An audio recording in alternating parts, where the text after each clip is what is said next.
ইরানের মতোই এবার রাশিয়াকে সময় বেঁধে দিলেন ডোনাল্ড ট্রাম্প।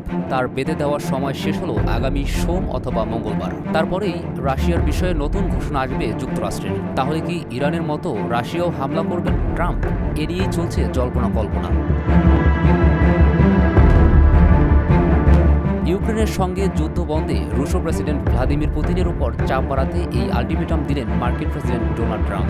প্রতিবেশী দেশটির সঙ্গে শান্তি চুক্তিতে পৌঁছতে আগের 50 দিনের সময়সীমা কমিয়ে মস্কোকে 10 থেকে 12 দিনের একটি নতুন সময়সীমা নির্ধারণ করে ট্রাম্প বলেছেন সোম ও মঙ্গলবারের মধ্যে এই নিয়ে আনুষ্ঠানিক ঘোষণা দেবেন তিনি।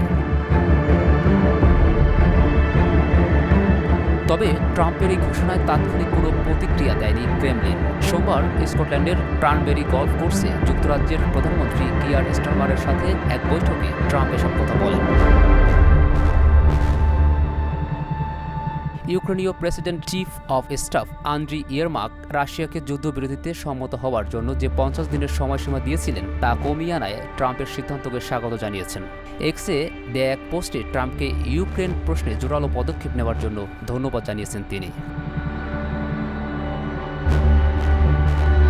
ইয়ারমাক বলেন, পুতিন কেবল ক্ষমতাকে সম্মান করেন এবং সেটি বড়াই করে বলে বেড়ান।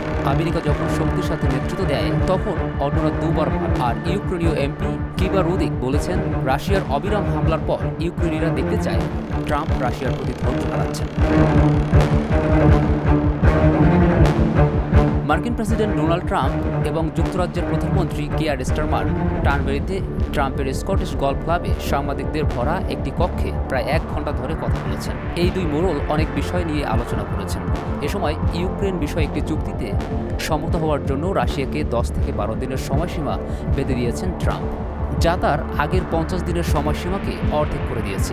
ট্রাম্প বলেছেন, রাশিয়া চুক্তিতে না পৌঁছলে নিষেধাজ্ঞা ও বাড়তি শুল্ক আরোপ করতে পারেন।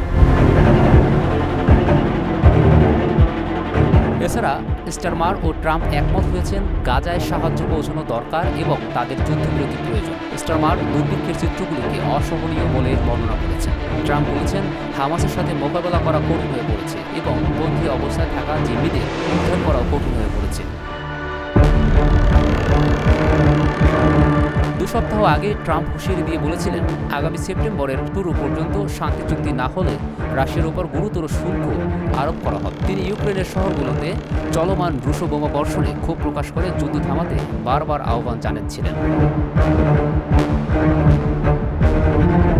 পুতিনকে উদ্দেশ্য করে ট্রাম্প বলেন, তাকে একটা চুক্তি করতেই হবে। খুব বেশি মানুষ মারা যাচ্ছে। পুতিন শান্তির কথা বললেও ইউক্রেনের বেসামরিক নাগরিকদের উপর বোমাবর্ষণ অব্যাহত রেখেছেন। আমি বলেছি, এভাবে হয় না। আমি প্রেসিডেন্ট পুতিনের উপর হতাশ। পুতিনের সঙ্গে এখন আর কথা বলার তেমন আগ্রহ নেই। তবে নিষেধাজ্ঞা আরোপে কিছুটা দ্বিধা প্রকাশ করে ট্রাম্প বলেন, তিনি রুশ জনগণকে ভালোবাসেন। ট্রাম্প বলেন, আমি রাশিয়ার সঙ্গে এমনটা করতে চাই না। তবে তিনি স্বীকার করেন, এই যুদ্ধে রুশ ও ইউক্রেনিয়ান উভয় পক্ষেরই অনেক মানুষ প্রাণ হারাচ্ছেন।